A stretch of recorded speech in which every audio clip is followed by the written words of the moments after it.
इस सृष्टि में जो जन्म लेता है वो निश्चित रूप से मृत्यु के अधीन हो जाता है। दोस्तों, श्री कृष्णा इसका अर्थ समझाते हुए कहते हैं कि इस मृत्यु लोक का हर प्राणी, चाहे हो मनुष्य हो या पशु पक्षी हो या फिर पेड़ पौधा हो, हर सांस लेने वाला प्राणी अपने जन्म के साथ मृत्यु को भी लेकर आता है।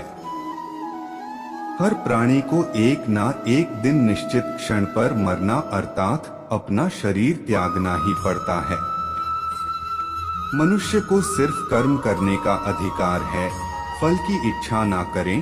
दोस्तों, श्री कृष्णा इसका अर्थ समझाते हुए कहते हैं कि मनुष्य को चाहिए कि फल की इच्छा त्याग कर कर्म को अपना धर्म समझकर करे, क्योंकि जो भी मनुष्य फल प्राप्ति की इच्छा करता है उसका मन फल के बारे में सोचकर अपने कर्म और कर्तव्य से विचलित हो जाता है और उस इंसान को वो फल प्राप्त नहीं होता है जिसकी उसने इच्छा की हुई थी।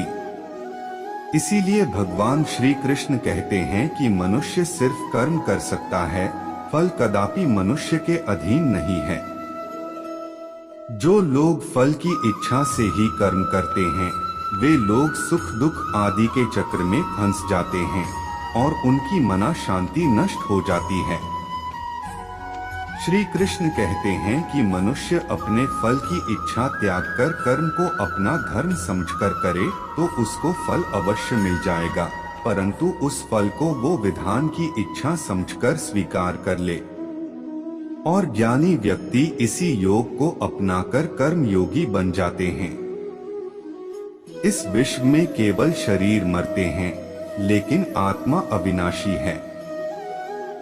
शरीर के मरने पर भी आत्मा नहीं मरती है। दोस्तों, श्री कृष्णा इसका अर्थ समझाते हुए कहते हैं कि आत्मा ना कभी जन्म लेती है और ना कभी मरती है।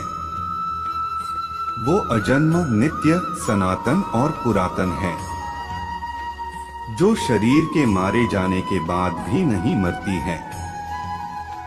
जो सचमुच ज्ञानी होते हैं वो ना उनका शोक करते हैं जो मर गए हैं और ना ही उनका शोक करते हैं जो अभी जिंदा है, क्योंकि वो जानते हैं कि जो मर गया है वो फिर से जन्म लेगा और जो अभी जीवित है वो अवश्य मर जाएगा।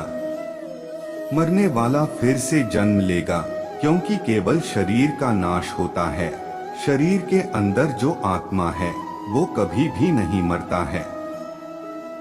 आत्मा को ना कोई शस्त्र काट सकता है और ना ही उसे अग्नि जला सकती है, ना ही जल गला सकता है और ना ही इसे वायु सुखा सकती है। अपने मन को नियंत्रित करो। दोस्तों, श्री कृष्ण कहते हैं कि मनुष्य के शरीर का एक अदृश्य अंग है मन, जो दिखाई नहीं देता है, परंतु वही इस शरीर का सबसे शक्तिशाली हिस्सा है। मनुष्य को में के घमंड की मदिरा पिलाकर मदोष करने वाला पाखंडी केवल ये मन ही है।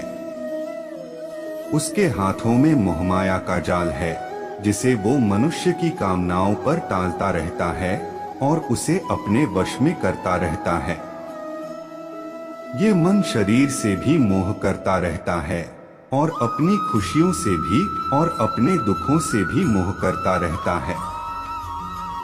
खुशियों में खुशियों भरी गीत गाता है और दुख में दुख भरे गीत गुनगुनाता है। अपने दुखों में दूसरों को शामिल करके उसे खुशी मिलती है। किसी भी मनुष्य को उसका मन जीवन के अंत तक अपने जाल से निकलने नहीं देता है। अपने रस्सी में बांधकर उसे तरह तरह के नाच नचवाता रहता है।